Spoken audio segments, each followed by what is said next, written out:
It's always really hard for me to look at photos of myself from before. I've kept this journal since I was 15. I made a new friend.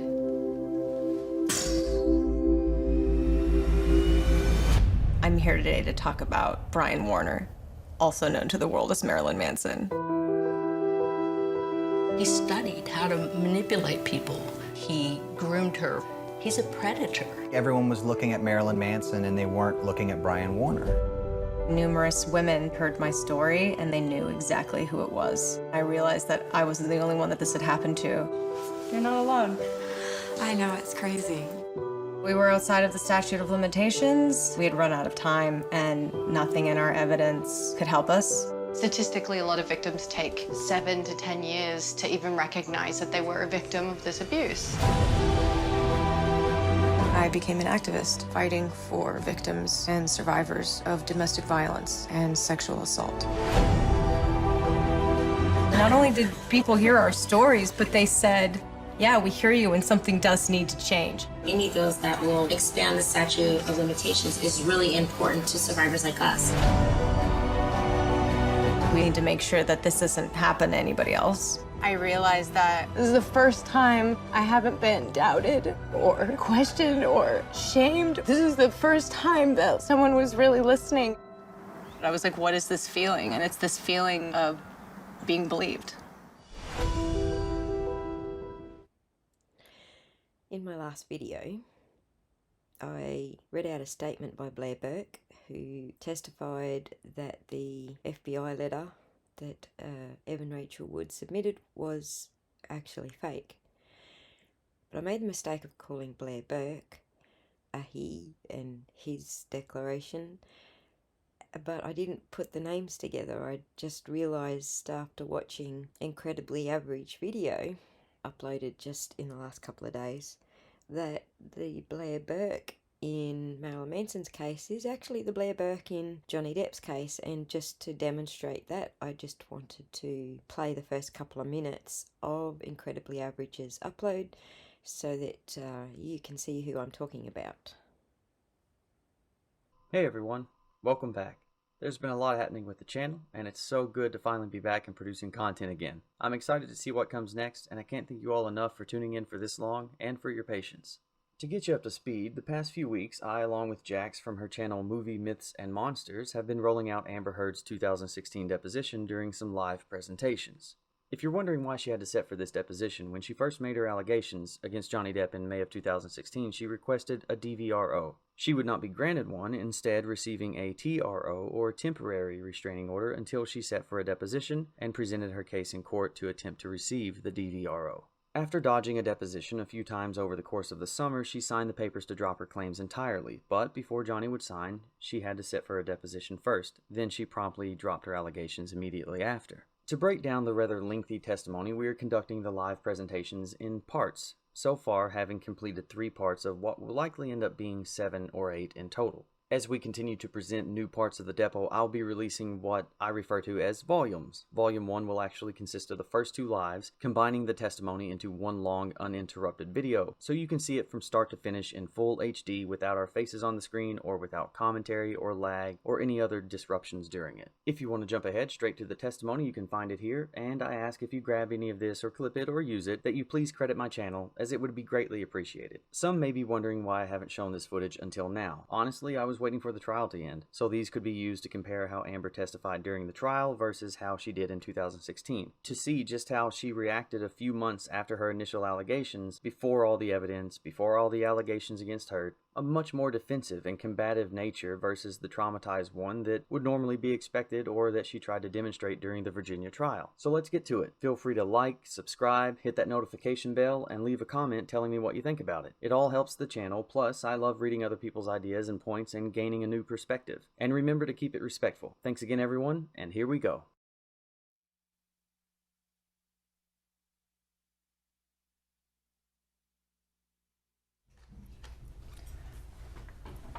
Good morning.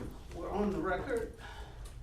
This is the recorded video deposition of Amber Laura Depp in the matter of petitioner Amber Laura Depp versus respondent John Christopher Depp II, taken on behalf of the respondent.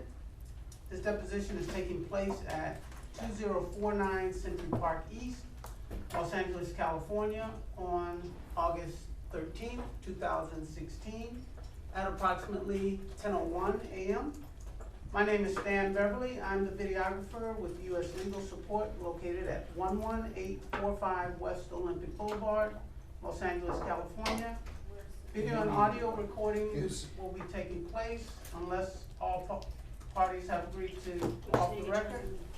Where Charles and I. Okay. Would all present please identify themselves? Yes, good morning. Blair Burke on behalf of respondent Johnny Depp. Hans Allhoff on behalf of respondent Johnny Depp. So that's who Blair Burke is.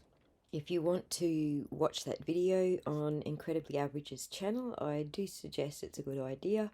Gives you a very good understanding of Blair and her procedural approach to taking depositions. Or alternatively, I do recommend The Lawyer You Know, who does a rundown of parts of the deposition and gives a very good understanding of the procedural rules and describes in detail where Blair is correct, procedurally correct, and where Amber Heard's team are procedurally incorrect. It's a very good insight. Anyway, one of the reasons we were keenly waiting for this next lot of court documents to come out is because we figured that Brian Warner, aka Marilyn Manson, would give his personal account, which he has done. And so this is the first time we hear directly from Brian about the claims made against him.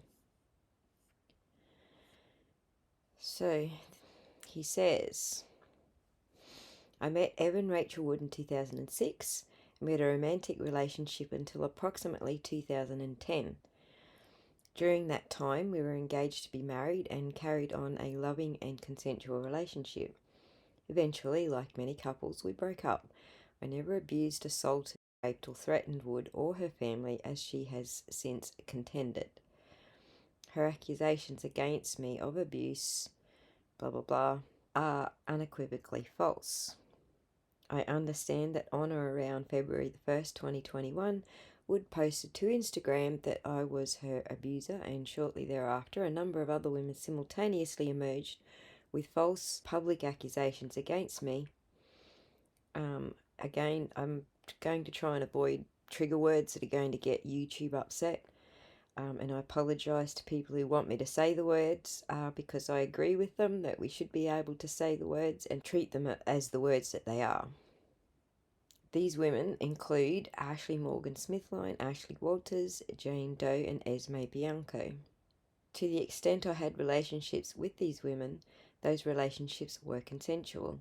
I never abused, assaulted, blah blah blah blah, any of these women as they contend. Their accusations against me are unequivocally false. Wood and her one-time girlfriend, Ilma Gore, have also accused me of abusing or threatening to abuse children.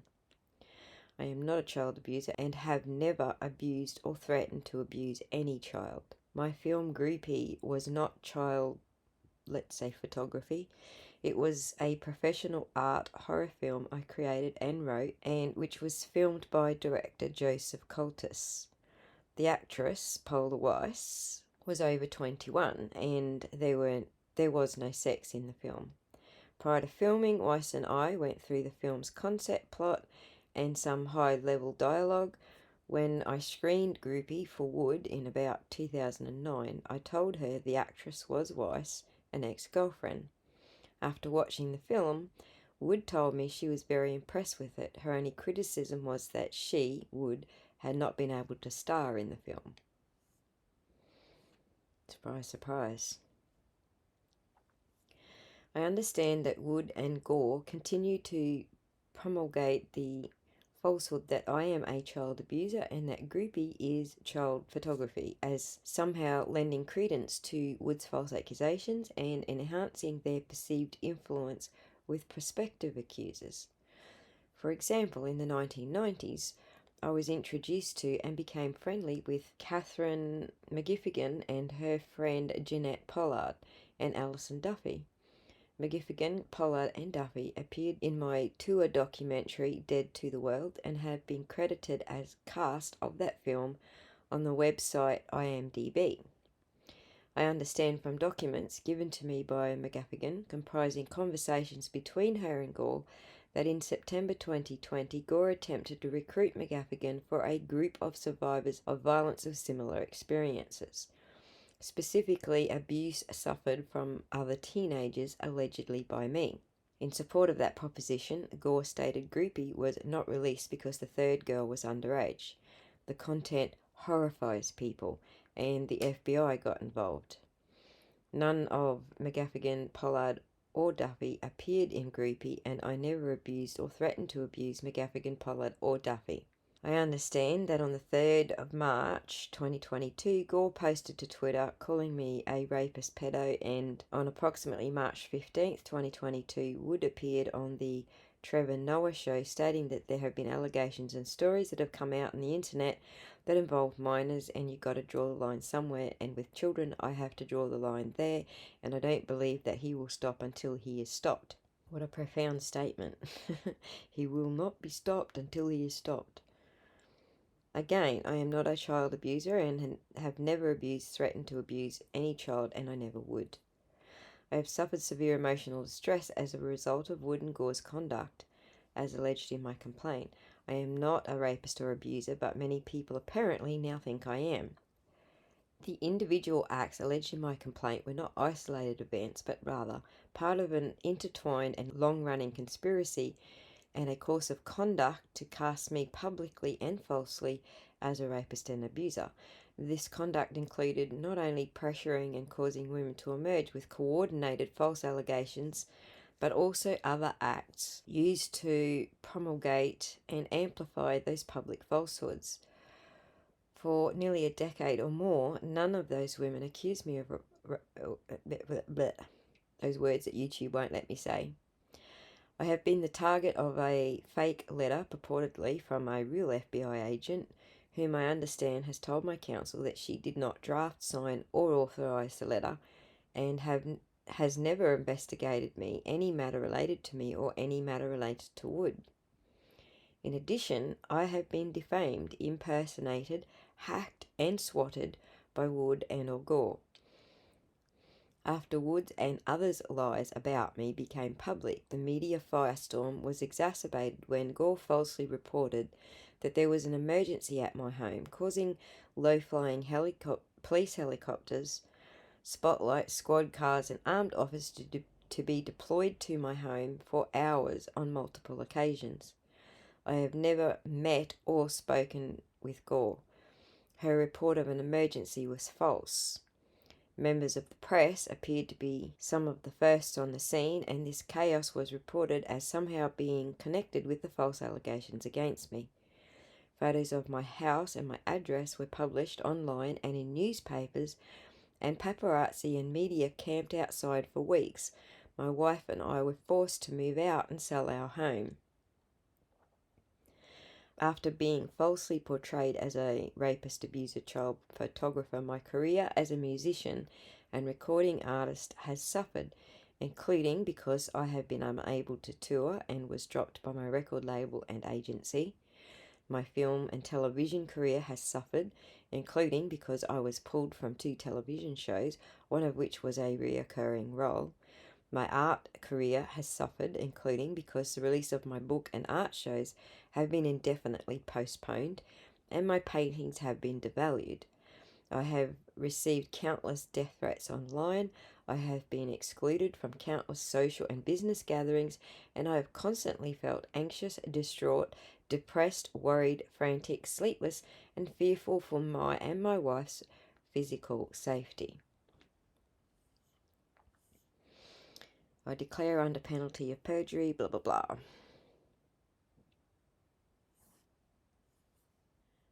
Some of you who have heard me speak on this in the past may already know this, but I believe that suing someone or allowing someone to sue you gives you this perfect opportunity for discovery.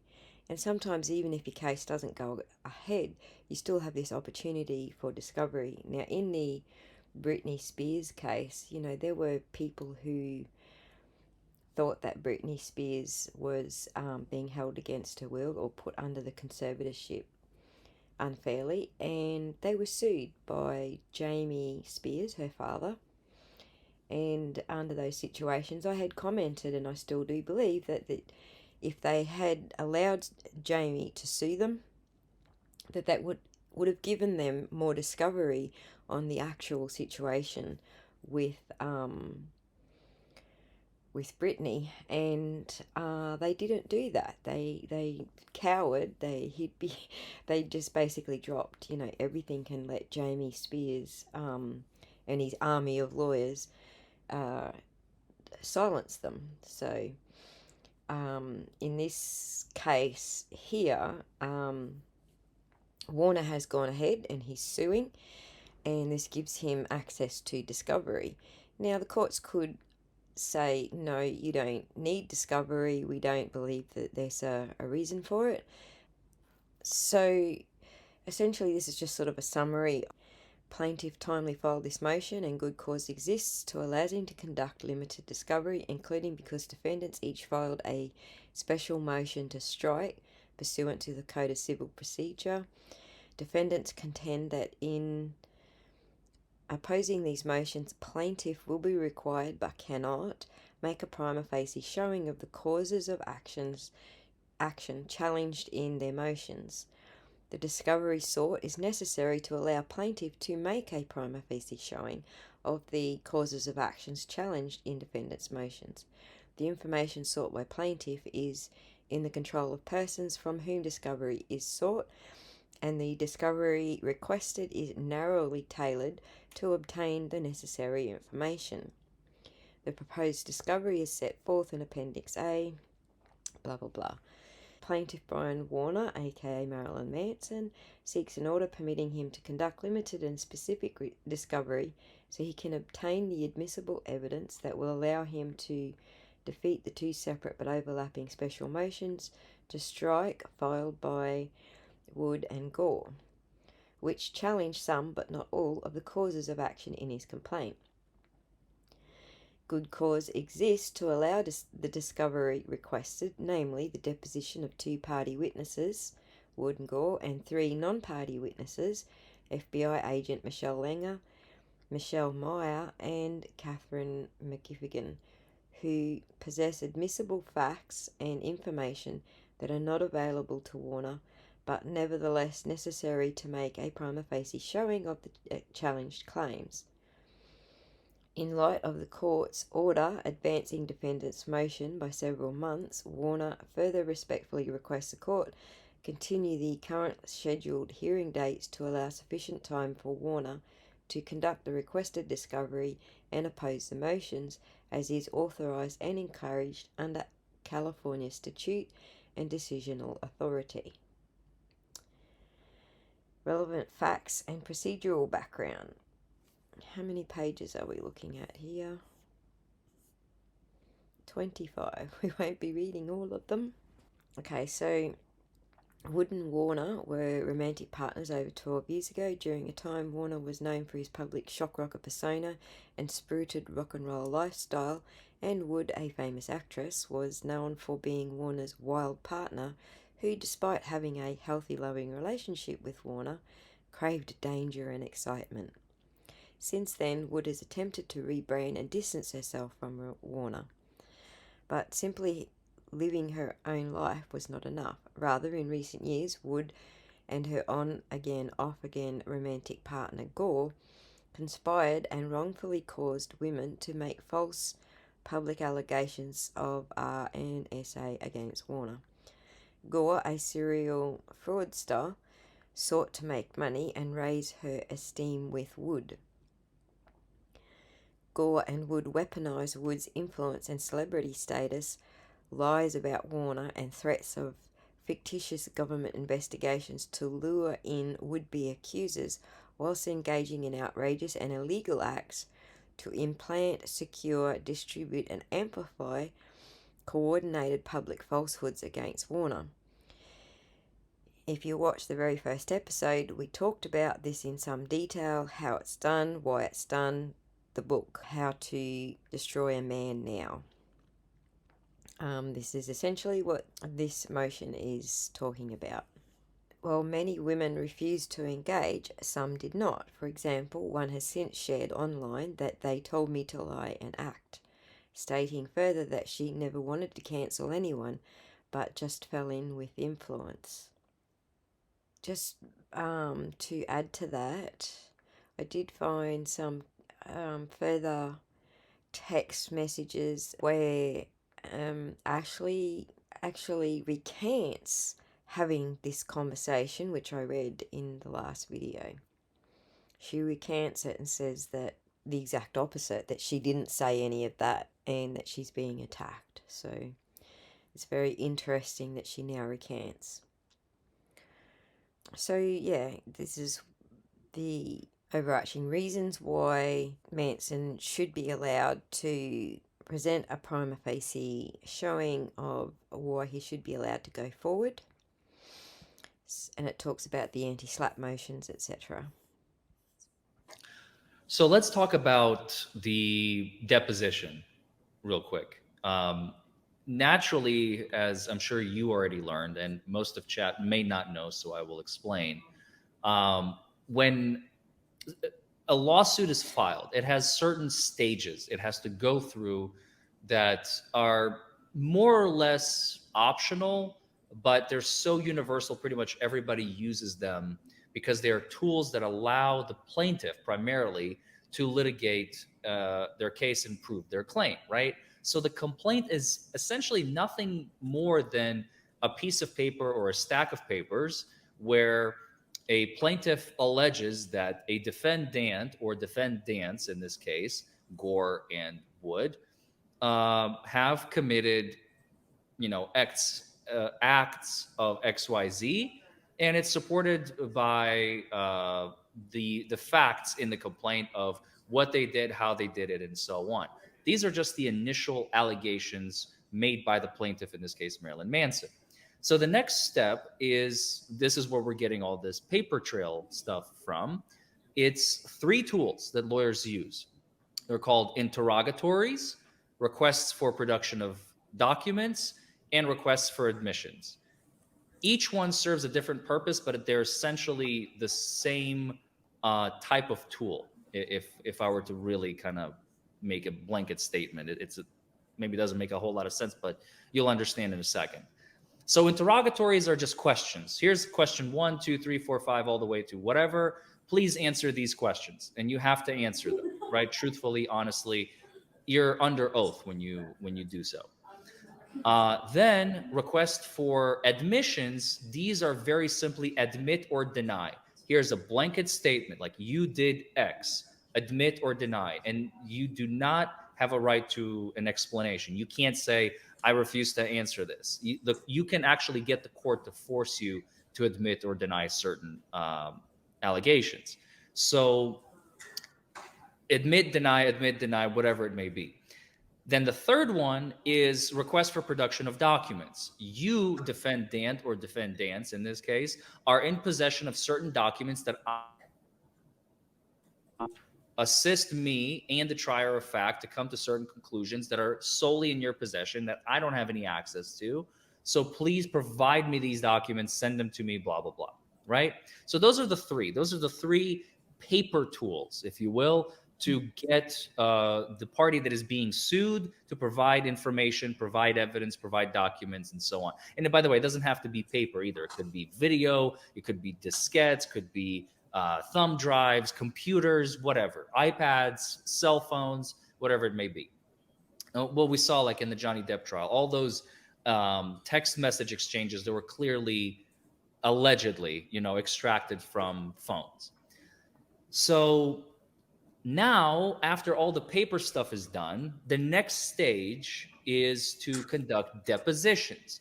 depositions are a way for both parties, because everybody is entitled to depose everybody. At some point, Marilyn Manson will be deposed, more than likely. There will be a deposition, and I'm sure it's going to find its way to the internet, where Marilyn Manson is going to be on camera and he's going to be asked questions by the civil defense attorney representing Gore and Wood, or both. So at this stage, because Manson goes first since he's the plaintiff, he has been trying to schedule, that's all he's been doing as far as I understand, to schedule a deposition to put Evan Rachel Wood in a room with a bunch of lawyers. There's no jury, there's no judge. I mean, sometimes the judge is kind of on call if you anticipate it's going to be a really rowdy type deposition, but that's extremely rare. For the most part, lawyers literally just agree. They email each other, hey, we'd like to question Evan Wood on such, do you have these dates available? Here's August 5th, 12th, I can do 5 p.m., blah, blah, blah, blah, blah, blah, blah. Well, that has been done so far, and Evan Rachel Wood has been blasting all over the internet that Marilyn Manson is trying to, quote unquote, silence me by putting me in this room with my own lawyers and his lawyers. I don't believe Manson is entitled to be present in the room, by the way, when this deposition takes place. I mean, she can specifically request that he not be. It's very, very uncommon for the opposing side to be there. I mean, it's not impossible. I've seen cases where the acts swing both ways, but it's about civility. Really, it really is at this point. It's about civility and agreement. The lawyers literally hash it out. Look, is she okay with Manson being there? No, absolutely not. She's not. Okay, so Manson will not be in the room when we depose. Is that okay? Yeah, fine, whatever. What dates do you have? Blah, blah, blah, blah, blah. Again, it's just two human beings talking to one another. The civil attorney, or one of them, and the plaintiff attorney on the civil side and a defense attorney on the civil side. That's it. And when this conversation started taking place, when can we depose, Evan Rachel Wood? The other side basically either did not respond or responded with a story that broke out. Marilyn Manson is trying to silence me by trying to put me under oath, because these are done under oath. I don't know if I mentioned this yet. This is important. So much like a court proceeding, if you remember when Amber Heard was deposed, they used that. Camille Vasquez used Amber Heard's prior deposition because she had certain inconsistent statements that she was testifying to on the stand on direct examination.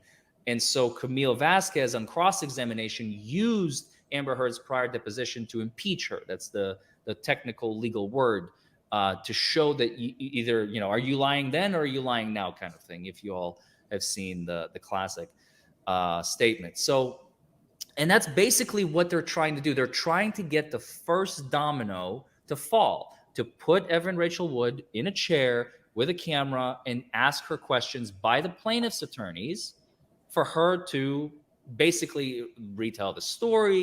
It's going to be up to them exactly what sorts of questions they ask.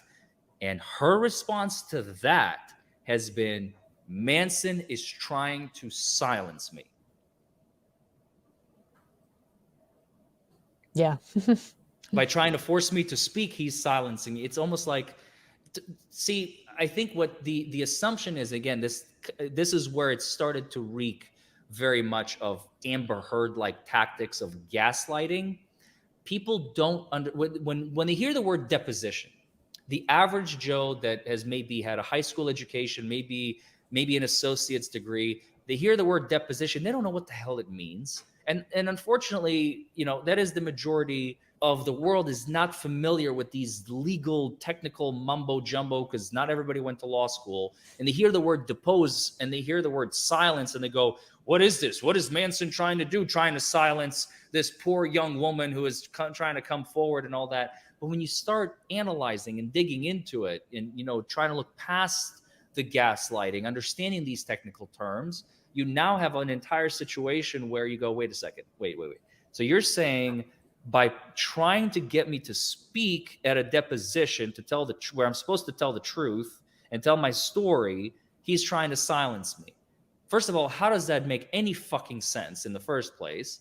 And secondly, are we even going to get a deposition of Evan Rachel Wood? Or is the first time she's going to testify is going to be at trial? That is a question nobody can answer at this juncture. Again, this is the lawyers hashing and battling it out. But now that I've gone on this long, feels like eternity. No, I didn't know that stuff, so that's good. Soliloquy. Yeah, so I'm glad. So I'm informing. Now, armed with this knowledge, what do you think is going through Ms. Wood's mind when she is putting out articles like that, saying he's trying to silence me by deposing me? Well, she only has two options. So I really don't believe that she thought for 1 minute that she was going to get the pushback that she's got. I think that in her delusional mind, her and Ilma, hers and Ilma's delusional minds, and some of the other accusers, I think that they thought that this would be such a knockout blow that Manson, would just like have to just shrivel up and go away, like a vampire when the sun comes up. And I think that they were surprised also. So I think that they were surprised to get sued. I think, and I think also they were surprised that some of us popped up on the internet and started contesting this and fighting it. I think that they thought that there was no way, because remember when this happened, most people, when these allegations first came out in February of 2021, most people were not familiar with the Johnny Depp Amber Heard stuff. I mean, I know there was this contingent on the internet of people like me who were into the case, but most people, this wasn't on their radar. And the Me Too bubble had not yet started to burst. So I really think that these women, that Evan Rachel Wood, Ilma Gore, and their co-conspirators, I really think that they felt that Manson had no other recourse.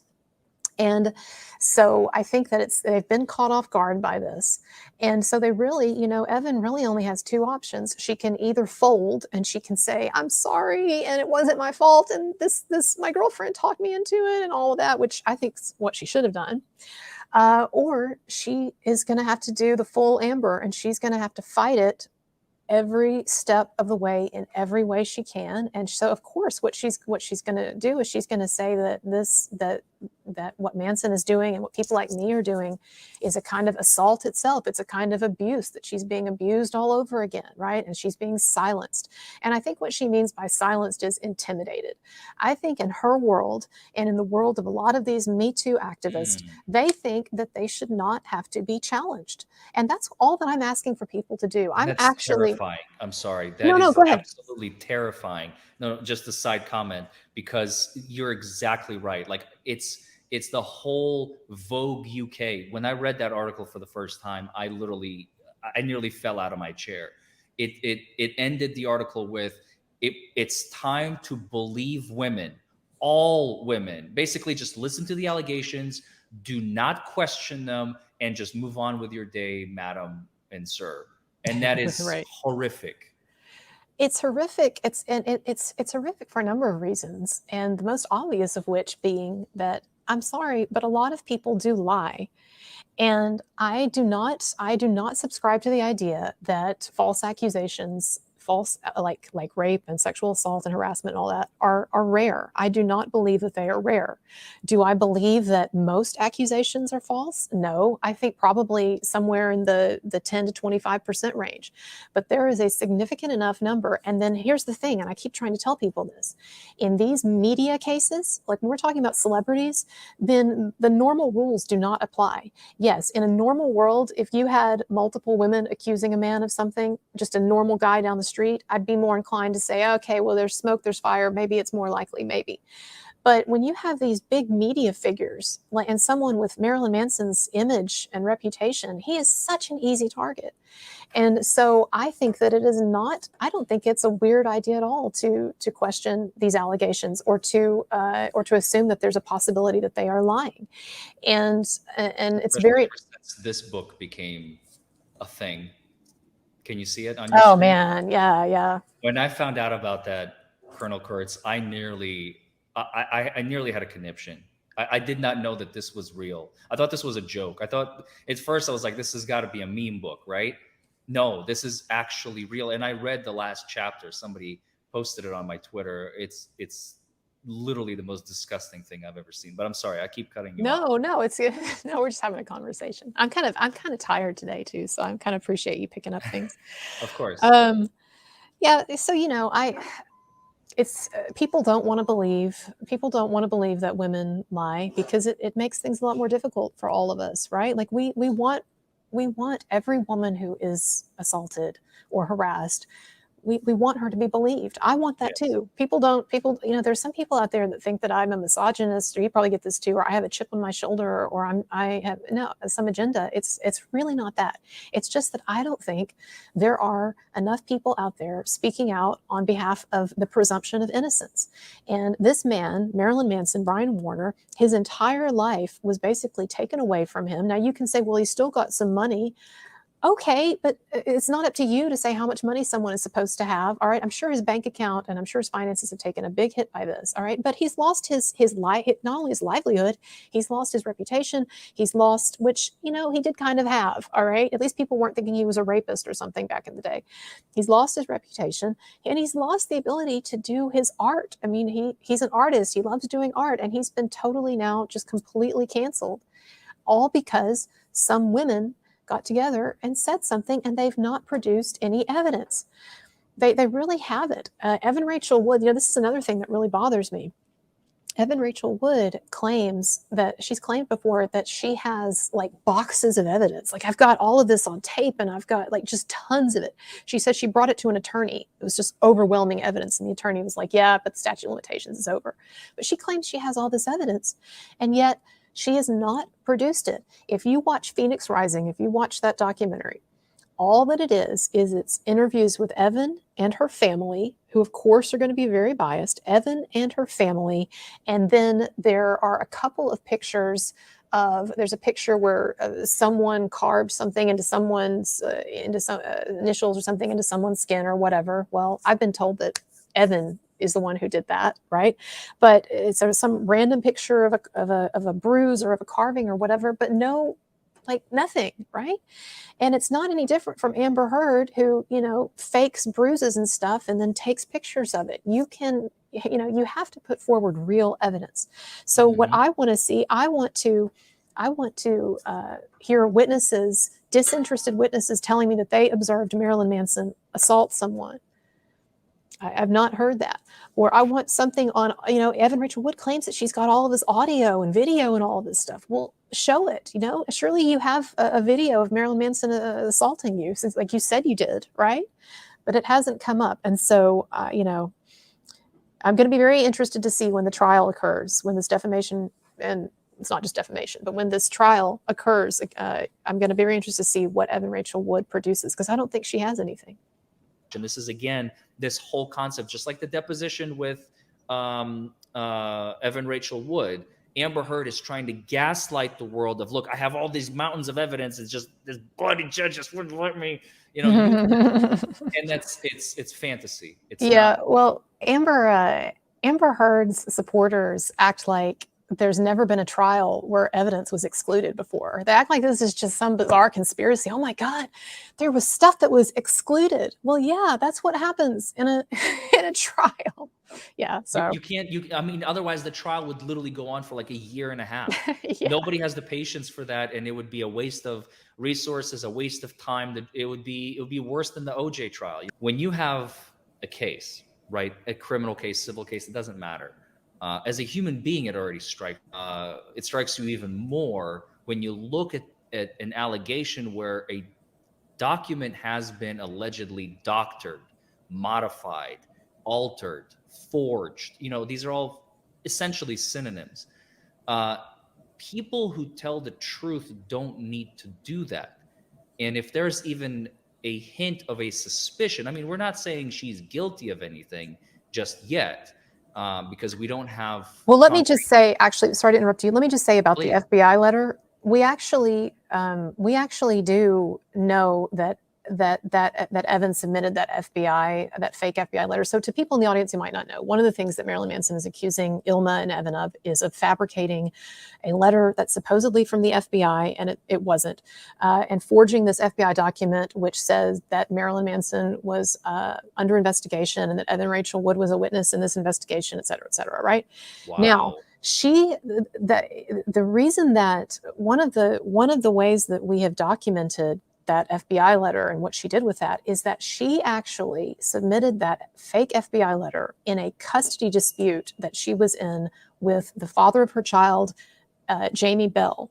She was in a custody dispute with him. It was over whether the child was going to live in Tennessee primarily or was going to live in California. And one of the things that she was wanting to prove, Evan Rachel Wood, in this dispute is that she needed to get the hell out of California because she was a witness in this investigation and Marilyn Manson was dangerous and all that. So she needed to run away. And so she submitted this fake FBI letter in this custody dispute. So this was actually a part of the court documents that she filed as a part of this custody dispute.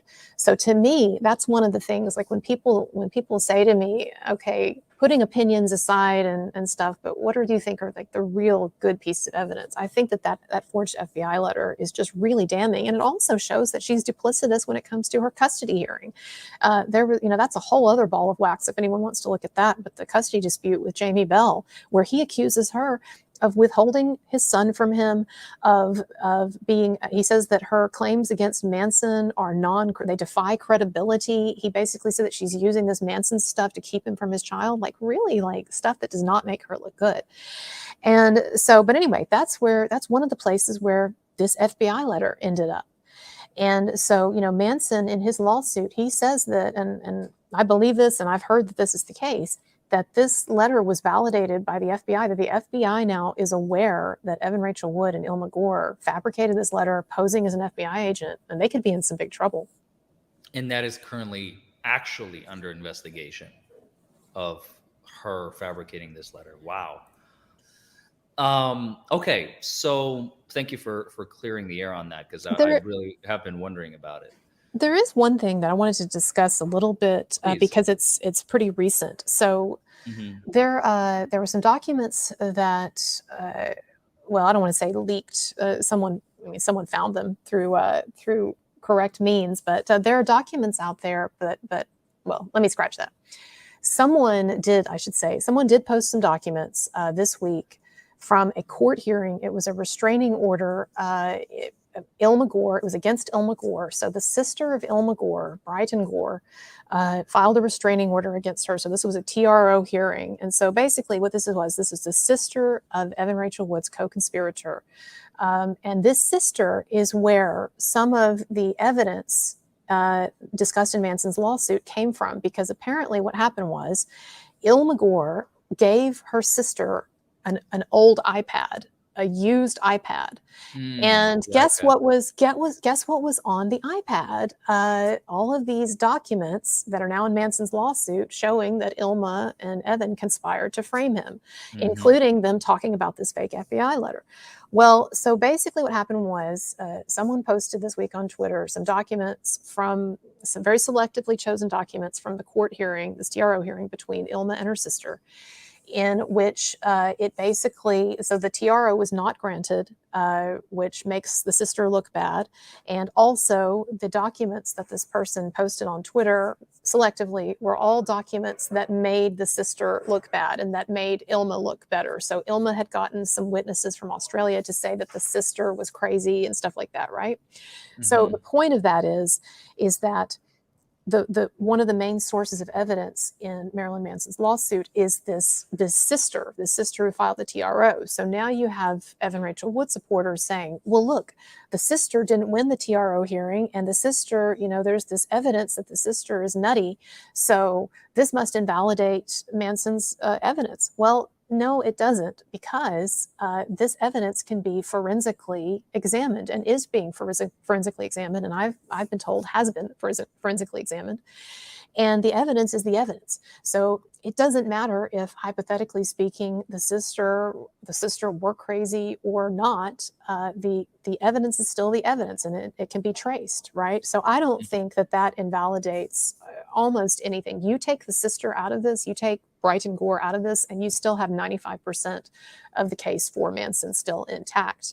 Now, I also want to say, too, that, as you know, one TRO hearing does not necessarily adjudicate who's wrong and who's right in a situation, right? Judges can get it wrong. People can come unprepared. And what I've been told is that, what I've been told by sources close to the sister, is that the sister was not prepared for this TRO hearing, that she did not realize the lengths that Ilma would go to conspire and to bring in stuff against her. And so she was caught off guard, and that she's considering trying to file another TRO. And I know that that's currently in the works.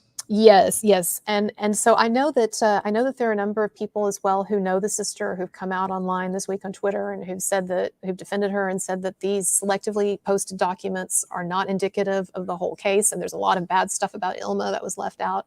I don't know. But basically what I think is, ultimately, whether or not Brighton, the sister, is a credible witness, it doesn't really matter for Manson's case. What matters is the evidence that she was able to get off the iPad that Ilma stupidly gave to her. So Interesting. Okay, so that is something we have to look forward to as the new TRO. Has it been filed yet? Do you know? Has it been renewed? No. I don't know for sure that that's going to happen. You're speculating. I that understand. is speculating. Yeah, no, that is speculating. I'm just saying that the people that I've talked to close to her have said that she's exploring, options, but no, that's speculative. But what we do know, what's not speculative, is the actual evidence that was in Manson's lawsuit, that regardless of what happens with the sister, we still have the evidence. And here is the evidence that was tendered by Ilma Gore's sister.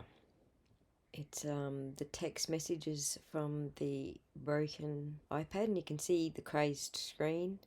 Just here you can see all the crazed glass that it is from a broken device. And it is Ilma Gore sending texts to Alabama, who is Evan Rachel Woods. But we'll come back to how we know that in a second.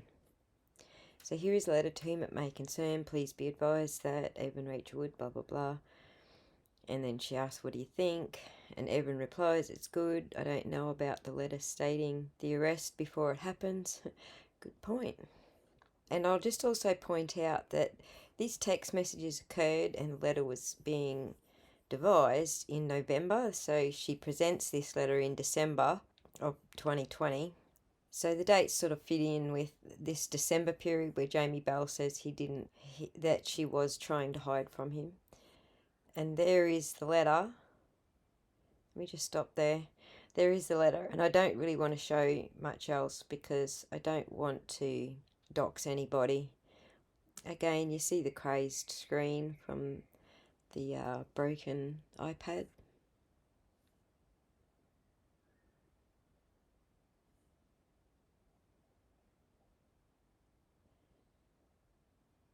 I'm not sure what that is, but we'll come back to that.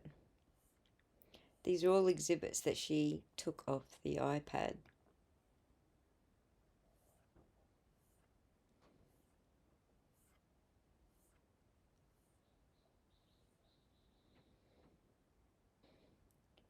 This appears to be Ilma plans life goals. She wants to be a Andy Warhol or a Vincent van Gogh. She's going to create a personal brand. You are unique, interesting, and have weird, interesting perspectives. Stand by them. Admit when you're wrong. Pity she didn't take that advice to her heart. Paint. You are talented to excel. Phoenix Act. To protect, to make money doing it. Whoa. So, now we know where Manson got those from. So let's just run through the statement. Ashley Gore, aka Ilma Gore, is my identical twin sister. Until approximately June 2021, I was living in Australia. In 2019 and 2020, I regularly kept in touch with Ilma. She told me that she was dating actress Evan Rachel Wood. In or around April 2021, Ilma travelled to Australia and stayed with me, my daughters and my roommate. Ilma told me the purpose of her visit was to help me move to the United States in summer 2021. We had discussed me wanting to rejoin our family members who lived in the United States. During this trip to Australia, I witnessed Ilma using an iPad Pro.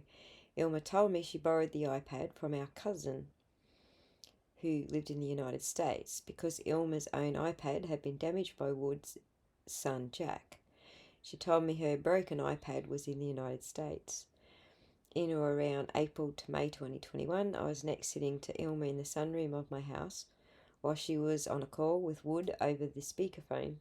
Ilma told me it was Wood on the phone. During this call, Wood said there was something wrong with the FBI letter and that she needed Ilma to send her a copy. This call was tense and Ilma appeared unnerved. Ilma was using the iPad Pro.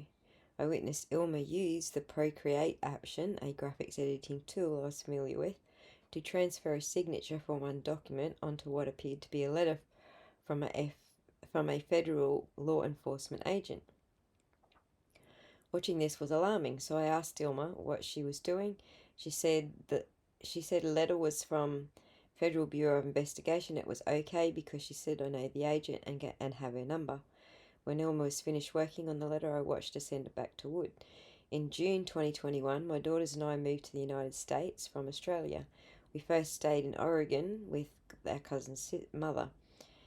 In or around July 2021, we moved into a house in California. Ilma previously told me in about May 2021 that she wanted to move in with me and the cousin, although Ilma was living in Los Angeles. In or around 2021, Ilma began staying with us in Watsonville after she told me she had a conflict with her roommate in Los Angeles and was moving out. Around this time, a number of Ilma's items and furniture were delivered to the house by truck. I first saw the broken iPad while Ilma was staying with us in Watsonville. Ilma gave me the iPad and told me it was a gift for me and my daughters. Wow, what a gift.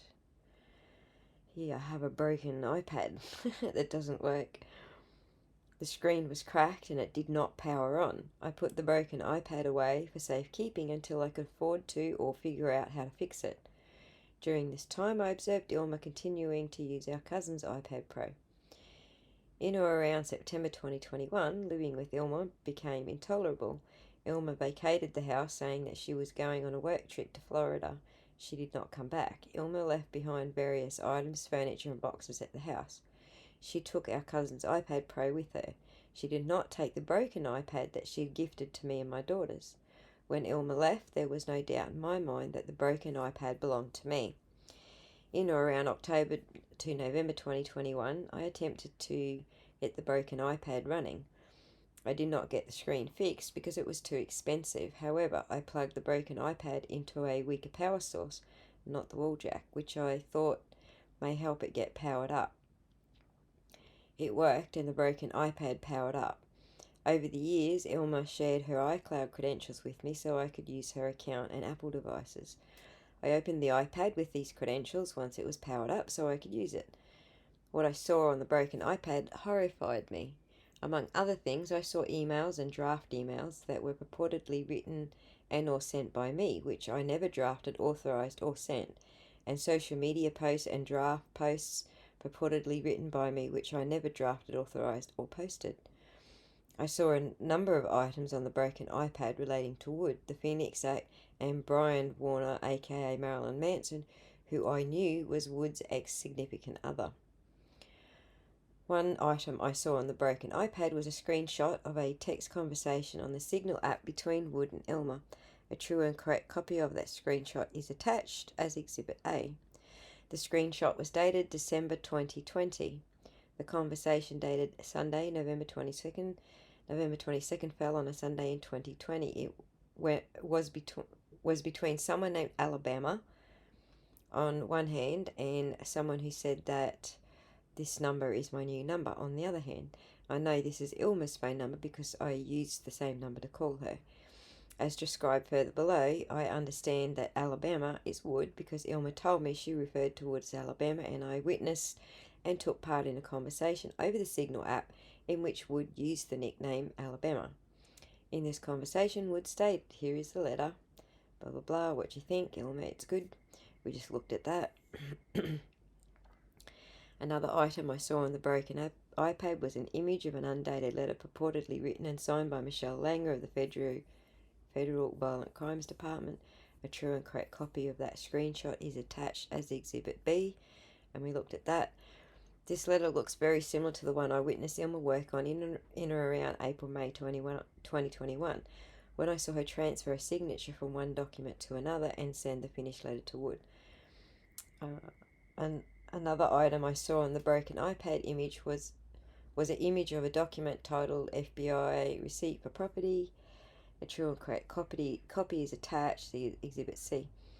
At the bottom of the document next to received from is Ilma's name and signature, and next to the received by is the name Elizabeth Farrell and a signature. This appeared to be the same document and the same signature for Farrell that I saw Ilma use in April to alter the letter she sent to Wood. This image also reminded me of a conversation I had with Ilma approximately December 2020, in which she told me she was investigating Warner. The FBI was involved, the investigation was getting serious, and accordingly she expected to be very busy. Another thing I saw on the broken iPad, at least 2 images of a checklist. One checklist was blank, the others were filled in. A true and correct copy of 2 such images are attached as Exhibit D.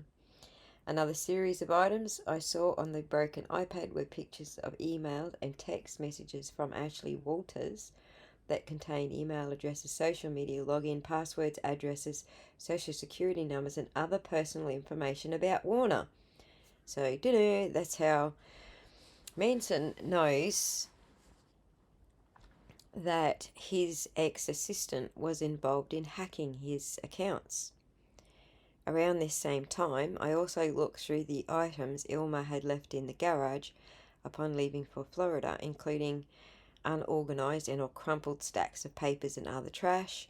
One item I saw in these discarded materials was a piece of paper covered with what appeared to be my sister's handwriting, which I recognized. A true and correct copy of that document is attached as Exhibit E. And that's the planning out the scripts for everybody. Another item I saw in these discarded materials was a notebook filled with what appeared to be my sister's handwriting, which I recognized. Same set of documents, obviously. In or around early November 2021, I participated in a phone call over the Signal app with Wood, my cousin, and my cousin's mother. We used my cousin's phone. I observed that Wood's Signal nickname was Alabama. I recognized her voice and she identified herself as Wood. Wood wanted to discuss what had happened while Ilma was living at our house. According to Wood, Gore said I had died 3 months prior. I said I was not dead. The conversation moved to what I saw on the broken iPad and Ilma's discarded items. I told Wood that I had seen a letter supposedly written by her by an FBI agent, and earlier that year I witnessed Ilma doctor the same or similar letter. In other words, that I knew the letter was fake. Wood's response shocked me. She said the letter was so important to her work against Warner and told me to think of what would happen to her and the victims if this ever got out to the media. I offered to send Wood or her attorneys the materials, but she declined. And so there you go. That is the story of Ilma Gore's twin sister.